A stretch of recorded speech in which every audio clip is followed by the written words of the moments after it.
going want on. to keep the fans waiting, no? No, can't keep the fans waiting, bro. Yes, sir. What's up, everybody? Welcoming in here. What's up? We are back. Instagram giving us the same problems as usual. Actually, no, it's not. Here we go. We're about to go live on Instagram as well, so you can tune into that chat, Adam. We back. Yeah, we're officially back. What's up, everybody? Welcome back to another weekly episode of Insider Betting, where we give you guys our best picks and predictions for whichever UFC card is coming up next week. This week, we have UFC BAKU, Azerbaijan. Azerbaijan. As you guys know, I'm not great with my pronunciations.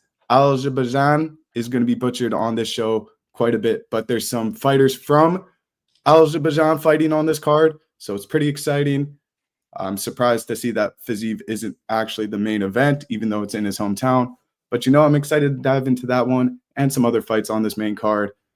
Adam, any fights that you're looking forward to in particular on this one? Oh, yeah. The co-main and main should both be bangers. We got Rafael Fiziev and Ignacio Bahamondes, and then you got Jamahal versus Khalil. I actually think the co-main is going to be more fun. But I think so, too. I think it should have been the main event, to be honest. Yeah, considering Fiziev is from Azerbaijan. I don't understand why he's not, or why he's not the main event. But it is what it is. It is what it is. Still going to be a good card, I think. Yeah. We're just pulling up our Twitter. What did you think of last week's card? Did you get to tune into that? It was kind of boring, in my opinion. There was no finishes on the whole entire main card. And then there was some controversy in the prelims with a headbutt with the Cody Brundage fight. And, I saw that. Yeah. And a weird stoppage with Blaydes. So it was a weird card. At the end of the day, I was falling asleep at parts of it. Yeah. If you got no finishes on the main card, it's literally the most boring fights you can watch. Yeah, it was. Yeah. It wasn't a 10 out of 10. No, that's for sure. But this one should be pretty high. There's even like what's the fight on that? It's on the main card as well. You got Musayev versus Orolbai. Should be a decent I'm excited to see him get his get back after the war that he had in his last fight. Nazim Sadykhov versus Nicolas Motta should just be a fucking banger too. Just always been high on Nazim. Yeah, he's got great striking. So no, it should be some good fights, and should definitely be some finishes in this fight. That's almost a guarantee. But let's pull up that first fight of the night here.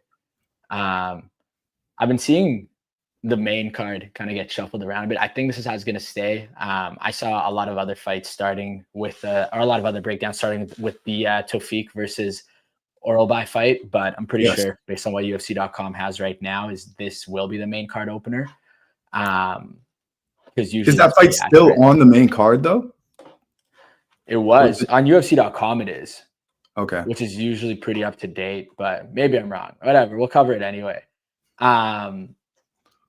In this fight, we got Naimov taking on Bogdan Grad. Bogdan Grad is 1-0 in the UFC. But I do feel like the stats that you see on the screen don't really show the whole fight. It looks like Grad should absolutely dominate Naimov just based on like the on paper stats, but he's a well-rounded fighter. He got his UFC debut win against Lucas Alexander, but he did need 2 attempts to get into the UFC through Contender Series. He lost his first fight, went back to like CFS or something like that, got 2 wins, and came back to Contender Series. He got a split decision win. So I don't really know. I didn't watch that fight, so maybe it was an absolute banger, but he was outstruck 155 to 102. He had 3 takedowns, which got him the split decision win. But usually you need to get a finish to get a UFC contract after Contender Series. So a bit strange there. Naimov, though, 4-1. He's coming off of a win against Can Offley. He did lose against Felipe Lima by submission, but he won his first 3 fights in the UFC before that. I feel like it might be a little bit of a boring fight. I think what we see from Naimov sometimes, he's got a knockout in the UFC. And then against Eric Silva, Eric suffered like a leg injury, but he did hit him with a pretty nasty head kick, like leading up to that head kick, or leading up to that leg injury. So whatever, he's got a couple finishes, but it feels like he kind of wins round by round. if there's the opportunity to get a finish, he'll go for it. But he's super cool with just fucking cruising for a win, winning round by round, and going to a decision. So I got Naimov. I think you have the experience. He's minus 278 favorite for a reason. The other guy is just too fresh in the UFC. I think Naimov's going to get the win here. I've always been picking Muhammad Naimov recently. I've liked his little he's having a little rise in this division for himself. And if he could continue stacking wins, he'll get a ranked opponent and he could have some pretty cool matchups in his future, which I'm excited for. I hope he grows and gets up there in the rankings. I am more of a fan of Naimov than I am Bogdan Grad. But for Muhammad Naimov in this one, I think it's just going to be a stand and bang fight. We look at the stats here. He has Bogdan Grad has 100% takedown defense. So it's going to be hard if Muhammad Naimov is losing these striking exchanges. He's not going to be able to take down Grad, I don't think, and just control him and get out of the war on the feet. So it's going to be a close one, I think, in the striking department. But I do think Muhammad Naimov is the more technical striker, more technical sound fighter. I think he wins a close split decision, probably 29-28. I think Bogdan Grad is good enough at the UFC level to be competitive in this fight. But I don't know if he's going to get the win here over somebody with surging momentum in Muhammad Naimov. Yeah, no, I agree with you. Next up, we got, honestly, probably going to be one of the most exciting fights on this card. We got I agree. Nazim. You agree? I do. I think Nazim's so sound, and this one's not going to go to the ground as well. And also somebody that I think has momentum going for himself.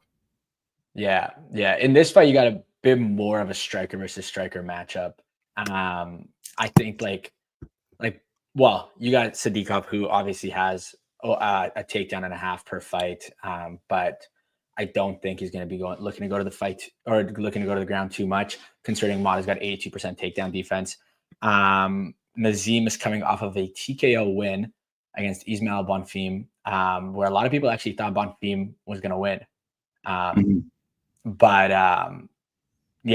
sorry, you gave a weird face, like I said something wrong. No. No, fair enough. Anyway, he's a technical striker. He's got great kickboxing. He picks his strikes very, very well. And he doesn't really open himself up to too much danger, where Motta, on the other hand, can get a little bit more reckless. He'll choose his moments to get reckless, which is why his strikes landed per minute's a little bit lower. But he'll kind of just go at you.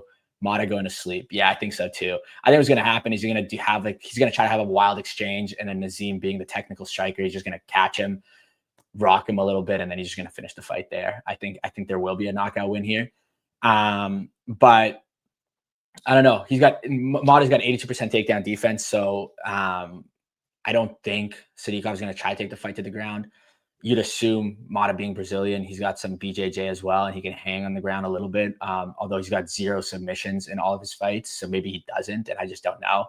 Well, he doesn't get any takedowns. He has 0% takedown average. He hasn't landed any takedowns in his fights. So yeah.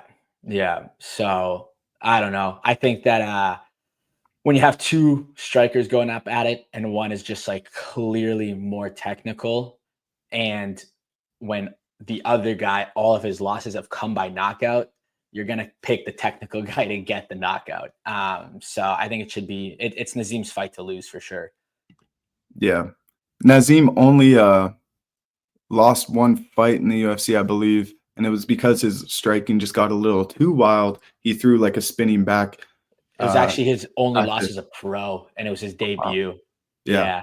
So he got a little wild in his debut, threw a spinning back fist, got his back taken, and got choked out. And then it hasn't happened since. He was fighting one of the Bonfim brothers in his last fight. Forget his name. Ismail Bonfim. Come on, bro, I said it. You got to pay attention. Yeah, he was counted out in that fight. Everyone was big on the Bonfim brothers, including myself. I was ducking Nazim in that fight, and I lost that pick. But he won with an incredible head kick and just made a hell of a performance with that knockout. So I think he does something similar here, riding off of that momentum, getting a first-round knockout. This guy is good. Motta's good, but I think that's all he is good. He's a UFC guy. average record, underdog. This is a setup spot for Nazim to do something incredible again, to catapult himself into the rankings, similar to like the fight before this with Muhammad Naimov. Both of these guys, they need to put on some incredible performances, get themselves into the rankings, and they got some setup fights here. Some strikers that are going to keep the fight standing, so they just got to be the more sound guy. I think Nazim is the more sound guy. Like you said, he is more technical. He is sharper. He's faster. He's stronger. It's going to get him a win here. It's probably going to get him a finish inside the distance. Yeah. Probably inside the first round. Say that again? Probably inside the first round. You think it's going to no, I think it's going to be like a late second round thing. Bro, the I way think they're just going to pieced up Bonfim, bro. That guy is a better striker than Motta. And Motta and Bonfim could take him to the ground. Bonfim, he was more skillful all round than Nicholas Motta. So I'm just going to go right off that and say Nazim's going to have a performance of the night performance here. If he doesn't get the finish, he's going to make it look dominant in there. So I'm riding with Nazim Sadykhov in this one. Yeah. No, I feel you.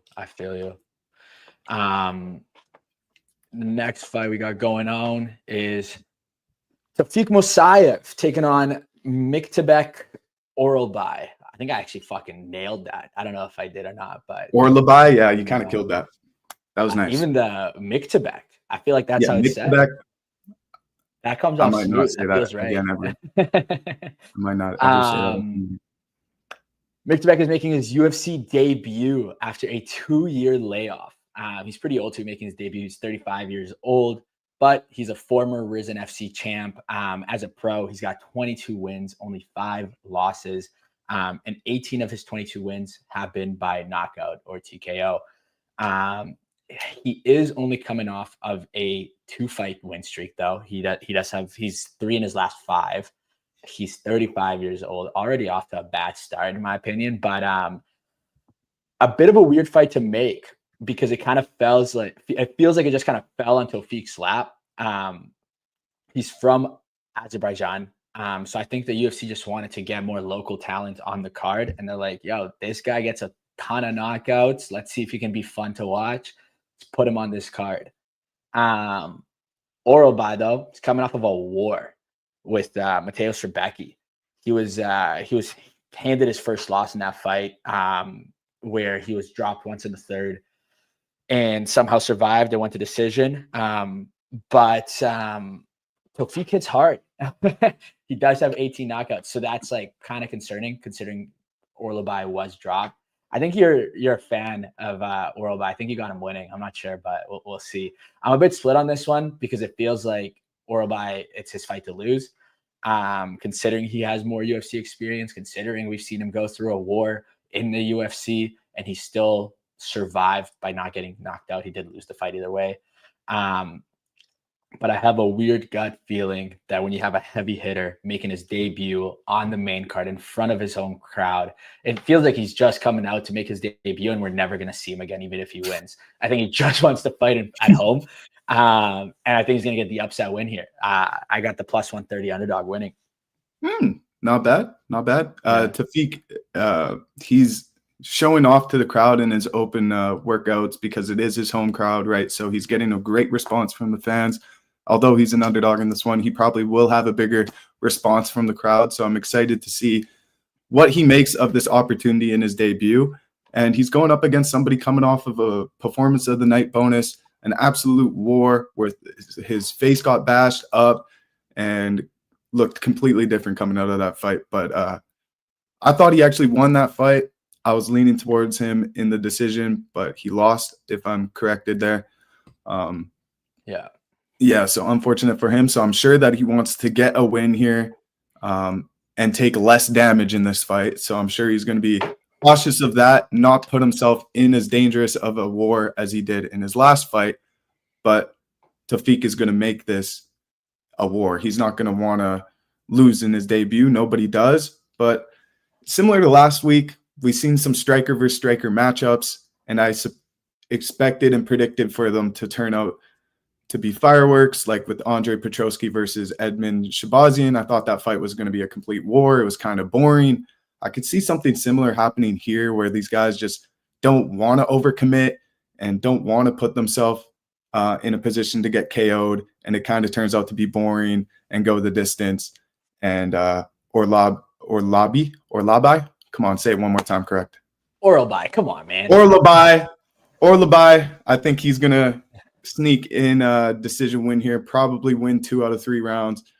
Maybe a unanimous decision winning all 3 rounds, but Tafik's going to put up a fight. I think he's going to get frustrated. He's going to shoot for some takedowns, not land them. I think he's going to walk out of this one with a lot of learning lessons out of his debut, but I don't think he's going to walk out of this one with a win, unfortunately. I am going to pick Orolbai. Respect. Orolbai for the win. I'll give it to you. And something I will mention, look at this guy's face, man. This is not a normal human being. This is a Neanderthal from back in the BC time. He is a fighter, dude. This guy is just bred to throw hands. And I'm not confident on taking somebody in their debut. We've overhyped all these people coming in from other promotions in their debut. Look at Patchy Mix. They all fold. Give me Orolbai, or give me Orolbai. You want the caveman. Give me the Neanderthal. Putting all my money on it, man. I believe in this guy. Done.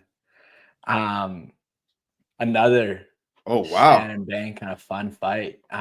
This fight was Curtis supposed to happen 3 years ago, I feel like. Yeah, it was. So, yeah, you're right. This fight was supposed to happen in February on the Seattle card. Then it was supposed to happen in March on the UFC 313 card. And then it got canceled again, and now here we are in June, and it looks like it might actually happen. This is actually Rizvan's UFC debut. He's got a Contender Series win. He's been waiting to make his debut forever. He comes from the PFL, I believe. He has a win over he had a win over Renan Ferreira by TKO. It's the same guy who beat Francis Ngannou beat in the PFL in his debut. But Kuniev's win was overturned. It's now considered a no contest because that fight happened in April 2023. In May of 2023, Kuniev tested positive for PEDs. He was suspended for 12 months, came back. But I feel like the PEDs made him, bro. I feel like the PEDs made him. It's an interesting heavyweight fight because you got 2 fighters who can get the knockout. They can stand and bang, but they can also wrestle. Yes. So I think we'll see this fight get mixed up a little bit. I think we'll see a little bit on the ground. I think we'll see a little bit on their feet. Bit of a bold prediction because although Curtis Blaydes is known for being a big boy with good wrestling, it's been 3 years since he attempted a takedown. So somehow he's still averaging 5'6", 9". Weird. Just got a weird chat in kick. Feel like that's spam, but yeah. We'll see, Lexa. Yeah. We'll continue talking, Lexa. Yeah. Appreciate Look at it. this. Yeah. So Scott, this is how I'm feeling. I seem to be guaranteed to lose money anytime Curtis is involved.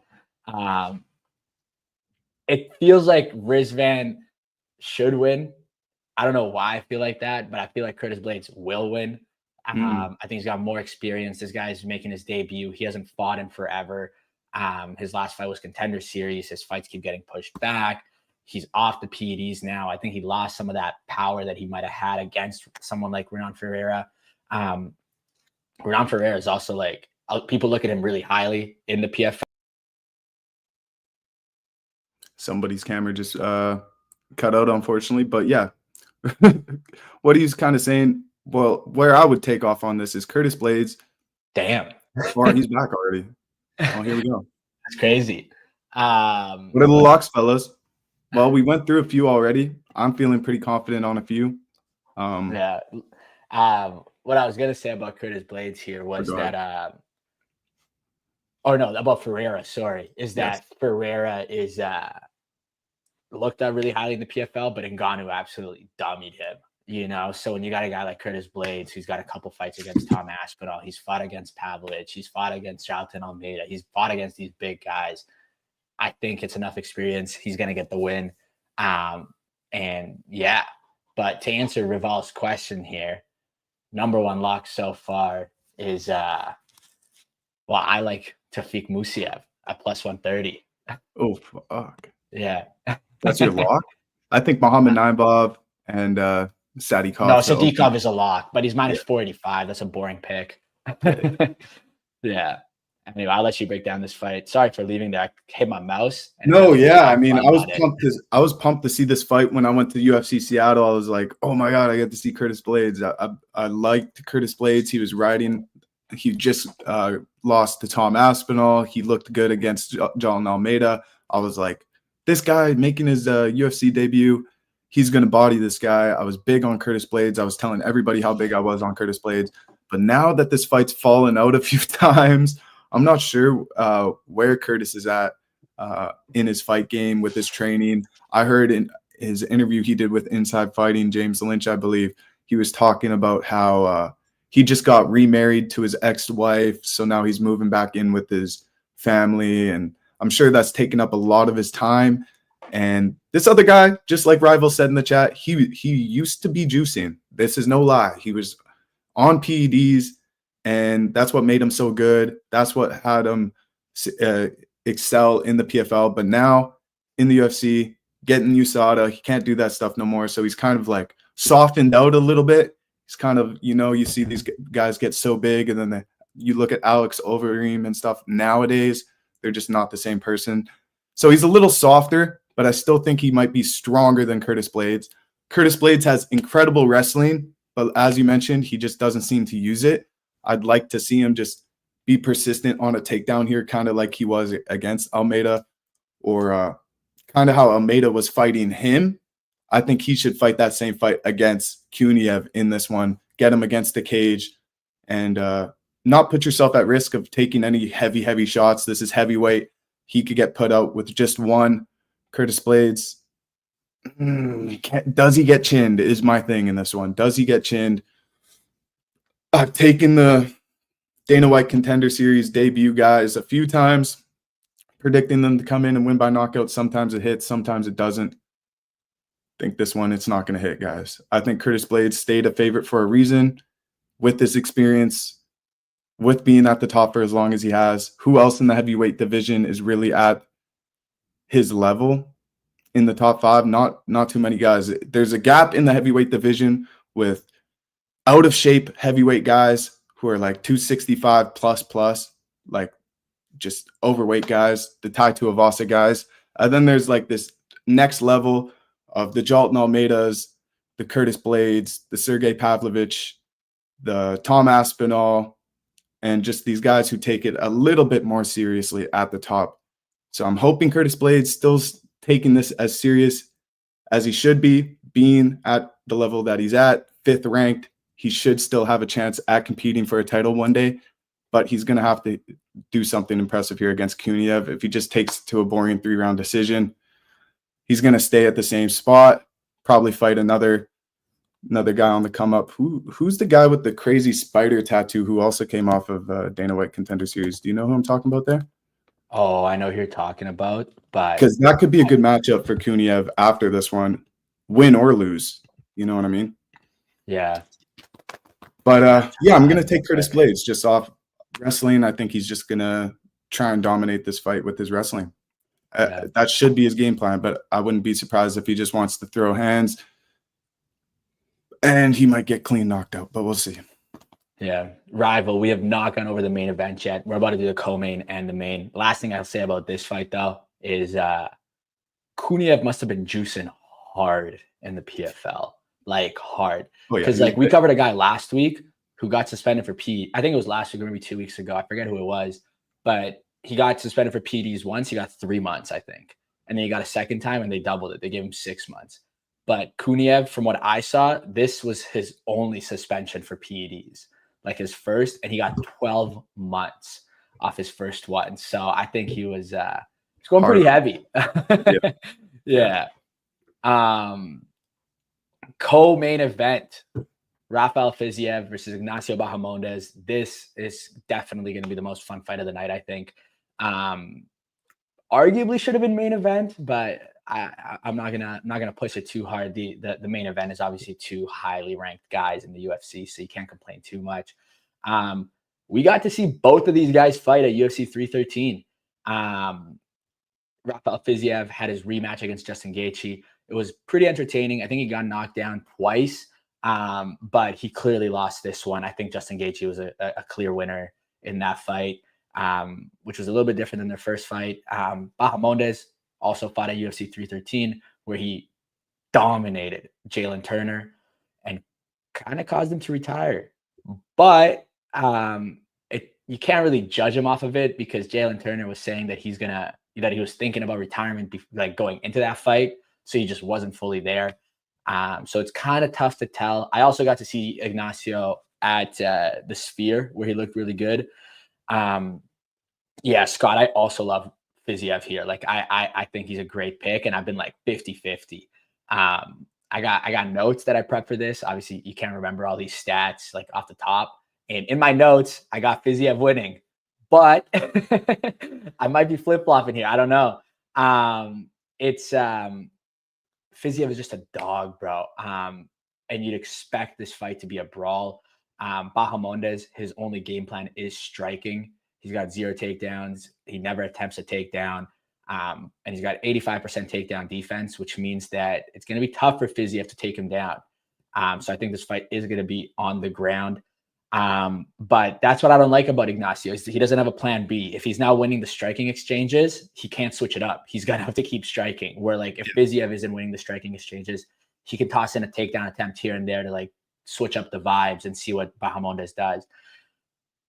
And the thing about Bahamondes is that I don't think his takedown defense is so good because of his like actual skill. I just think he's so much taller than everyone in the division that he just spreads wide, and it's really hard to wrap around and get the takedown when a guy is so much taller than you. So a bit of an interesting fight. Only time Fiziev has been knocked out has been once back in 2019, and then the other time he lost by TKO when he tore his ACL against Mateusz Gamrot. So you can almost say he hasn't been knocked out in a while. And then Bahamondes has never been knocked out. So I think it's just going to be a brawl. I think it's going to go to decision. And because I think it's going to go to decision is why I have Bahamondes winning, unless Fiziev can get a takedown here and there. I just think the volume of Bahamondes is going to it's going to persuade the judges a little bit. And I think Fiziev gets cut up a little bit sometimes, and that also persuades the judges. So I think Fiziev is going to look better. I think we're going to be like, damn, this was a great fight. Fiziev put on a performance. But I think if it comes down to the scorecards and Fiziev doesn't have a takedown in there, I think Bahamondes is going to get the win by the judges. But I do like Fiziev more. I think he's got the higher potential to win. I think he's got more tools to win.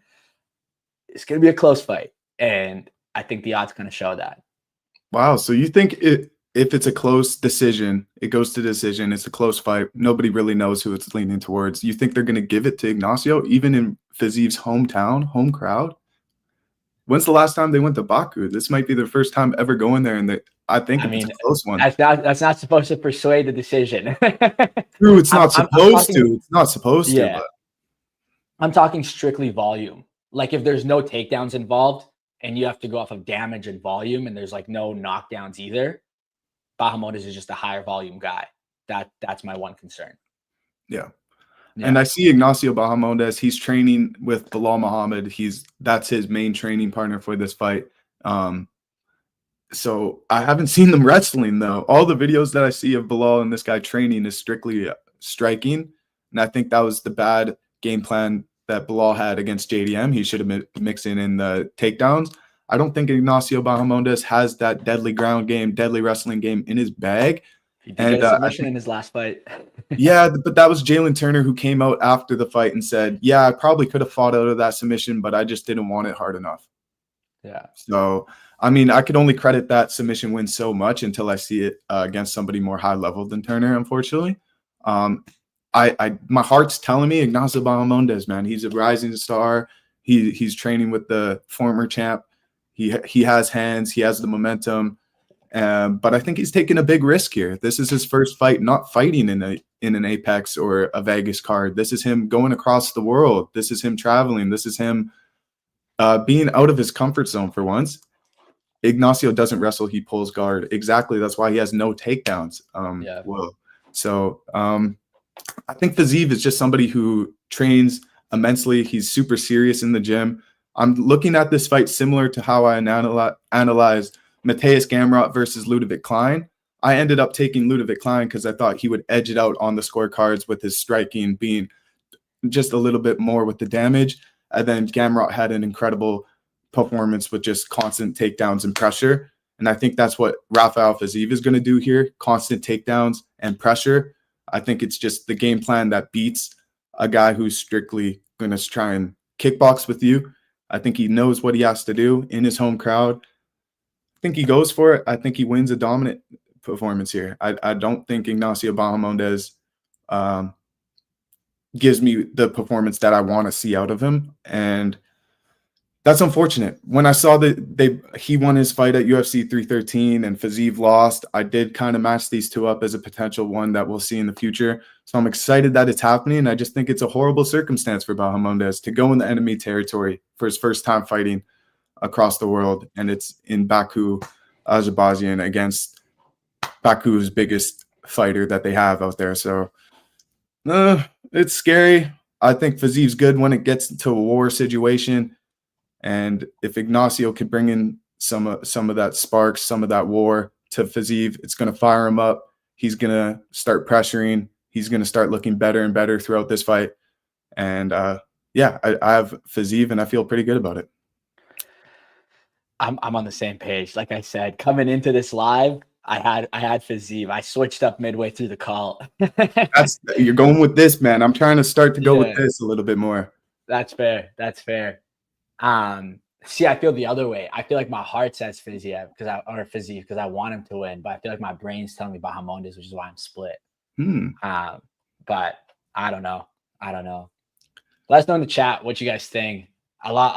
I like we had Scott say Rafael. I wonder if anyone's going for Ignacio. I don't think he looked pretty good against Gaethje. Like there was moments where I thought like he was going to start pressuring Gaethje, and Gaethje could have lost that fight. Yeah, I don't think Ignacio Bahamondes is even comparable to Justin Gaethje's level at this point in time. Not at all. I mean, Ignacio's only fights have been against Jalen Turner, Manuel Torres. Not even close, right? Named Giagos, Trey Ogden. Yeah. I mean, I'd love to see how Ignacio does against like a Ludovic Klein, against somebody a little lower. Yeah, see, look, people are splitting the chat, bro. Everyone's split on this fight. It could go either way. I think everybody knows it could go either way, and that's what makes it a fun fight. Yeah, but I'm not as hot as everybody is on Ignacio Bahamondes. I've been saying this in private. Yeah, the biggest factor is what everyone's saying is Fiziev is fighting in his hometown. Like there's like the chance of him losing at home is like so low. Anything can happen. Oh yeah, he's mad comfortable, bro. Like this is like his home. Like this is we're in territory to Ignacio. He's never traveled for a fight this far, and to do it. I'm not sure if this was a short notice fight, but it seems like it did kind of just happen out of the blue. Probably has been booked for over a month now, so I'm probably tripping on that. But yeah, I don't know, man. I don't know. Yeah, Ignacio's in his interviews, he's saying that he's confident. He says this is God's plan. He's trusting God, that God's given him all these great opportunities to fight in crowds where he's comfortable, and now he's challenging him, putting him in a spot where he's uncomfortable, and he's thankful for this opportunity to prove himself. I'm just thinking it's too much too soon. This is a big spot for him. Co-main event. He's never been in a co-main event. Yeah, no, I agree with you. I agree with everything you're saying. I don't know. He still got damaged pretty hard against Gaethje, and Fiziev wants to move down to 145. Yeah, it's fair. That's fair. Before we run to the main event, Pantoja or Kai Kara France? Pantoja. Easy, I think. I don't know. Pantoja's been dominating the whole division right now. It's hard to go against them, but yeah, Pantoja's shown. He's kind of like the Merab status in bantamweight right now. I want to see a potential Pantoja versus Merab fight in the future, which I'm seeing rumors and interviewers start asking Merab if he's open to that fight, I just want to declare, like, I was the first one to ask him that question in Vegas 313. I said, Merab, man, what's gonna make you the GOAT of your division? Because he said Jose Aldo's the GOAT of bantamweight. I said, people are calling you the GOAT. What's gonna make you the GOAT? He said 10 more years of defending the belt. I was like, okay, that's GOAT shit. But I told him, I was like, we want to see you fight Pantoja. Let him come up and challenge you for the belt. And he said he's open to that. He likes Pantoja, but it just doesn't do anything for his career. It only benefits Pantoja. So I'm not sure how open he is for that fight. And when the UFC has this dominant of champs, they're not looking to just mess that up, you know, and have them fight each other and destroy legacies like that. So I don't know if we will see that fight, but it could be fun. I'm still excited for Kai Kara-France getting his opportunity at the belt. He has knockout power. Just Pantoja's a dog, so it's gonna be a hard one. Yeah. No, Pantoja's sound defending his belt. Pantoja is not like has no intention to come up. I think like zero. Yeah, like, I don't think so. He doesn't want it at all. I think what's gonna happen is Merab, he's gonna defend the belt a couple more times. He's probably gonna get a defense against someone like Corey Sandhagen. Maybe they'll match him up against Piotr Jan again, something like that. He'll get a couple more defenses. Basically clear out the top 5, because everyone outside the top 5 right now, I don't really know if they're getting in the top 5, you know, because it's pretty stacked up there. And then Rob's not that big of a dude. Maybe he can move down. He can move down or up. That guy is a machine, man. Yeah. Or maybe he moves up and goes up against Volk. I think Volk's got a few guys he's got to fight against to for that to happen. Like they're gonna want to make the Yair Rodriguez fight. They're gonna want to make the Evloev fight. Gene Silva. The Gene Silva fight. Yeah. There's a lot of fights to make a featherweight. So I think the only potential for Merab is to move down and try to make a little bit of excitement in the flyweight division that it hasn't had, because you just have the same guy winning and winning and winning, and he's just not that exciting. Ilya Topuria did open up on a podcast saying he does believe that Merab could do exactly what he did at featherweight and just like beat Max Holloway, beat Alex Volkanovski, and have like the sort of legacy that he's starting to build for himself. He thinks Merab could put on similar performances against those guys.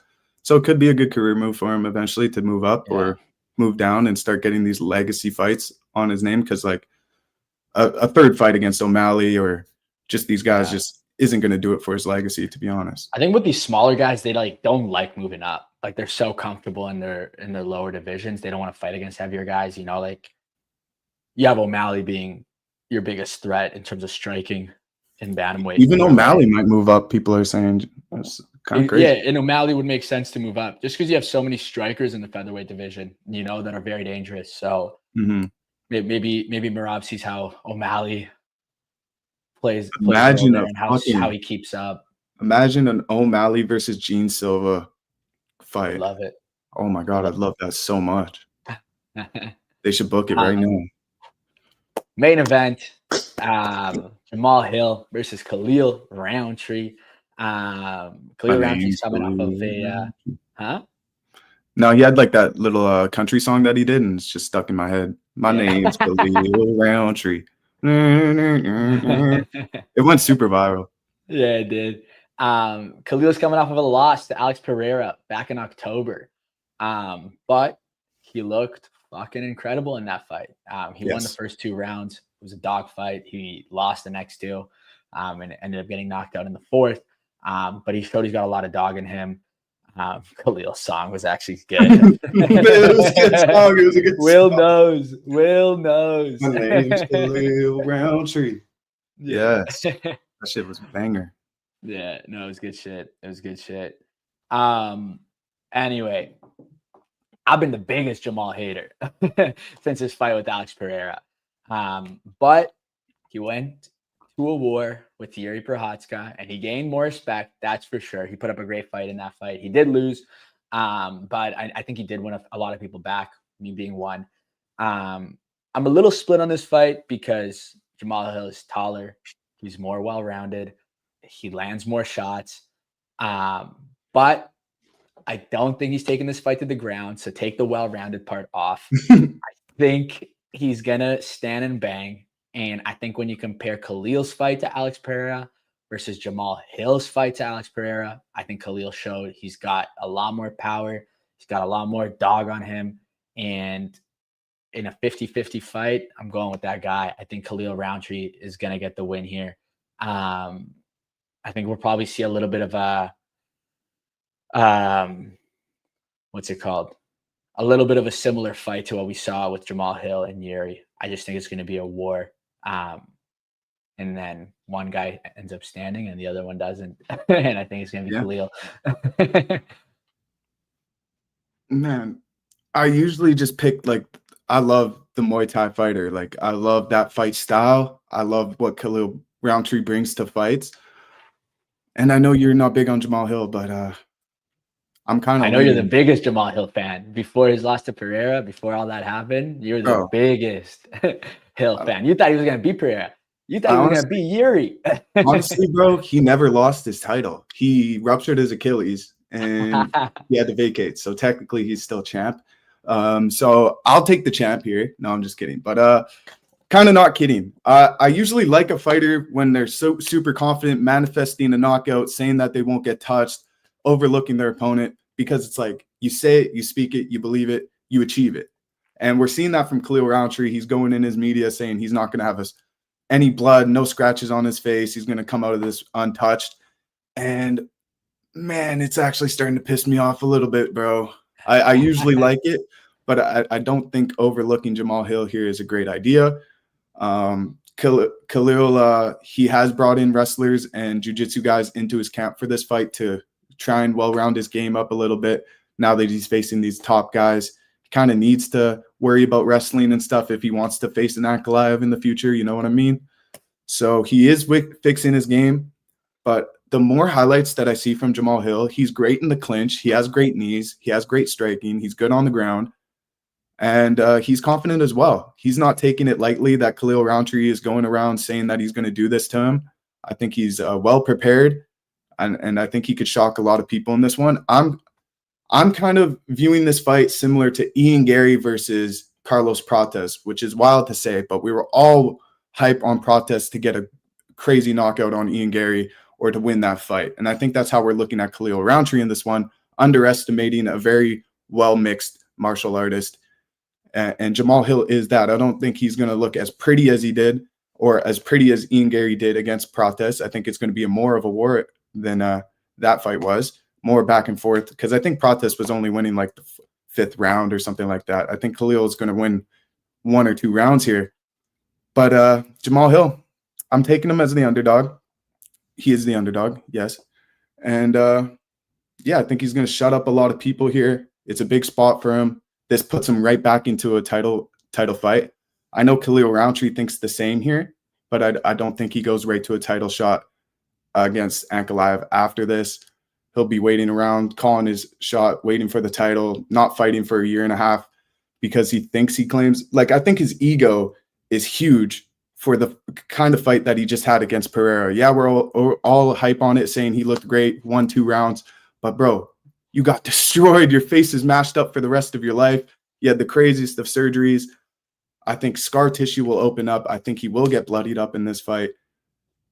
And look at the statistics as well. Jamahal Hill, he throws more strikes than he gets hit with. Yeah. Can't say the same thing as Khalil Rountree. He doesn't throw as many strikes as he gets hit with. So I think he's going to be more cautious. He does like the little fight stance like this. Yeah. It's a fight. Muay Thai is like a fight style that every MMA fighter has had to be put up against in their career to the top. This is another step for Jamahal Hill. I think it puts him right back at an Ankalaev fight probably if he gets a win here. Doesn't need to even get the finish. I do think he's more well-rounded. I think you're saying the same thing as what Scott's saying here, is that he's getting a little bit too much credit for his Alex fight. I just think he showed that he can take shots, and I think Alex hits harder than Jamahal Hill. You know, like that's that. But then one more thing you said is that you think he's going to wait for a title shot. I think Will's 100% right here, where either one will need another win. You got Yuri, you got Carlos Alberg. Like, there's still people to beat. Carlos Alberg, yeah, that's true. Alex Pereira is still probably next in line to get his rematch if he wants it. So I feel like, like Jamahal Hill's coming off of 2 losses. Like he's got to get at least 1 or 2 more wins even after beating Khalil Rountree potentially. Well, we're saying who else would he have to fight? He would have to fight Yuri because he just lost to Yuri, right? You're talking about Hill? Yeah, it's tough. It's tough. He'd probably have to fight, like, if Pereira loses to Ankalaev again, he'd probably have to fight someone like Pereira. Yeah, and he wants that fight. Yeah, you got Carlos Alberg in the top 3, who's coming off of a win against Blachowicz, so he also doesn't deserve a title fight. You got Yuri, who's really beating everyone except for Alex Pereira. So yeah, Yuri's probably like the most deserving after Alex. But there's something that's got to be done. It's almost like it's got to be Yuri versus Carlos Alberg. I think so. Figure out who gets the next title shot after Alex Pereira. And then Jamahal Hill would probably fight the loser of Ankalaev Pereira or something like that. Yeah, Dom Reyes in the mix too. You're right. That's pretty true. Yeah, Khalil Rountree versus Dominic Reyes, if he loses, could be a good fight next. Yeah, or even like Dom Reyes having the history of fighting for the title in the past. Oh shit! Looks like there's like a fire against Yuri. Could be stuff, against Yuri, or even against Jamahal Hill. If Jamahal Hill gets the win here, you have a guy who's hot, and then you have a guy who's just coming off of 1 win. True. It could still boost him a little bit in the rankings, right? So there's a few fights to make, I think, but I think they're just gonna wait to see what happens with Alex and Ankalaev, if they're gonna make that rematch or not. I'm gonna tell you for free here, Jamahal Hill, free insider news. If he wins over Khalil Rountree, he will not fight Carlos Alberg. He will not accept that fight. Mike Owens asked him what fights he wants next, and he said his main priority right now is getting his get back at Alex Pereira. He says that's more of a priority to him than fighting for a title. So I think you're right. If Alex loses, I think they book that fight. But I also think if Alex wins, nobody cares for a trilogy fight with Ankalaev. Let's be honest. It's not going to sell the pay-per-views. Jamahal Hill, he'll sell some pay-per-views. Get him back in there. It's a funny press conference, revenge match. I think he's next in line if he gets the win here against Jamahal Hill. Yuri's in school right now. He's not even fighting or focused on fighting. So no, and I think you're right. And Jamahal Hill versus Alex for a title fight would be more entertaining than Yuri versus Alex, because Alex is already beating Yuri a couple times. That. Yeah, we've already seen it. So that's not going to happen. Yeah, for Yuri to get a title shot, he can't have Alex be the champ. Yeah, I think we look at Jamahal Hill like he's a bottom of the top 15 kind of guy, but he's a top 5 guy, and he's never left there for years. So, and he's already claimed the title, and he's already put on performances against the best of the best. So, yeah, we're doing MMA math in this one. We're saying, he got knocked out in the first against Alex Pereira. Khalil Rountree went 4 rounds with Pereira. So now Khalil Rountree is even doing the MMA math. He's like, oh, if Jamahal Hill only lasted a round and I went 4 rounds, I'm going to piece him up and finish him in the first because I was able to last longer with Alex Pereira than he was. Horrible way to look at this one, thinking that you're just going to dust this guy because he got knocked out by your last opponent. I think he's going to be humbled in this one.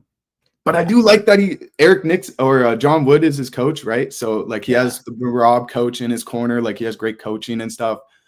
So it might be like, I don't know. I like the levels that these two fighters are on, but I don't know if Khalil's at that level of his game yet. Jamahal Hill, I'm already confident in his game. I already know that he's good everywhere. So no, I don't view Jamahal Hill as a bottom top 15 guy. I view him as a bottom top 5 guy. You know, like that's how I look at him. Like I think and I'll with a grain of salt, because like technically Jan Blachowicz is in the top 5 still, and so is Rakic. In my opinion, Khalil Rountree should probably be above both of those guys, considering recent performances. But when Khalil went on his 5-5 win streak, those other guys like Rakic and Blachowicz were still in the mix. They were still a little hotter, which is why they're ranked above him. You know, so yeah, you got 4 and 5 going up against each other. You know, like I'd probably take Carlos Alberg over these guys. I would take Yuri over these guys. I would take Alex Pereira over these guys. And Ankalaev over them as well. So these guys are fighting for who's not the bottom of the top 5 in my opinion. When you look at their wins, like Khalil Rountree has wins over Anthony Smith, Dustin Jacoby. These aren't top top 10 guys in the division. They aren't top 5 guys in the division. When Not Jamahal anymore. wins over Glover Teixeira, Thiago Santos when he was as hot as he could be, Johnny Walker when we were talking about Johnny Walker versus John Jones. Yes, that was actually not a simulation. John Jones versus Johnny Walker was possible one day. Johnny Walker was a serious contender in light heavyweight. Unfortunately, just keeps getting slept, and not sure how his brain's holding up. But I'm hyped to see Johnny Walker maybe come back, do a little resurgence in his career. His brother's doing really well in heavyweight. I like him as well in this division. So there's some guys underneath the top 5 that could still come up, like the Johnny Walker and the Dominic Reyes and these guys. And we see Anthony Wong, or whatever that guy's name is, who just knocked out Anthony Smith as well. He's a good guy in this division as well. Carlos Alberg. So a lot of names. But I'm happy we finally get to see this fight, man. This fight was supposed to happen like years ago. So and then like Yuri got booked, and they both fallen out. And then Carlos Alberg was supposed to fight Jamahal Hill, and that fell out. And then Jamahal Hill couldn't fight on that card anymore. Then Alberg had to fight somebody else. It was just so weird that this fight never happened. They both got to fight Alex in between time. They even fought Yuri. So, I mean, it's finally happening. It's finally here. And I think Jamahal Hill is more prepared than ever. And Khalil Rountree, I think he's just hyping himself up for coming off of his last fight. And I think he has a lot more to prove here than Jamahal Hill. Yeah. Should be a fun fight night, though. Should definitely be a fun fight night. Musayev is entering the mix too. Yeah. It's a good division. Ignacio fan in the Ignacio, La Hala, Bahamondes all day. Anyways, it's been a great live as always. Insider betting, we go live every single Thursday at 3 p.m. Central, 4 p.m. Eastern, 1 p.m. Pacific Standard Time. Cody Talks IF goes live every single on paper. The card looks fun. It looks so fun. Cody, he goes live every single Saturday for a live watch party. So if you want to come watch the fights with him, watch him hopefully win some money, probably lose some money. Feel free to do that on Saturday as well. And in 4 minutes, we got Mike Owens Insider Picks going live as well. Should be a great episode. He's going to break down these fights as well. So if you want to hear another opinion, by all means. If you don't know Mike Owens already, he's our head reporter. I'm going to spill a little bit of tea here, but he's got some massive interviews lined up for next week. I think he's got potentially Kayla Harrison again. I know he's potentially got Justin Gaethje. There's Merab. There's Adesanya. There's Baralho. So Mike Owens, he's got great takes. He talks to the best fighters in the world as well. So stay tuned for his episode in 3 minutes now, and for his interviews that are going to go live next week. He's going to be in Vegas, and we got a press pass for UFC 317. He's going to be backstage with the fighters. He's going to be sitting, hopefully, octagon side. I don't know how it works. He will be. He'll have his own table there. Yeah, but it's going to be a sick fight. And appreciate y'all. And we'll see y'all next week.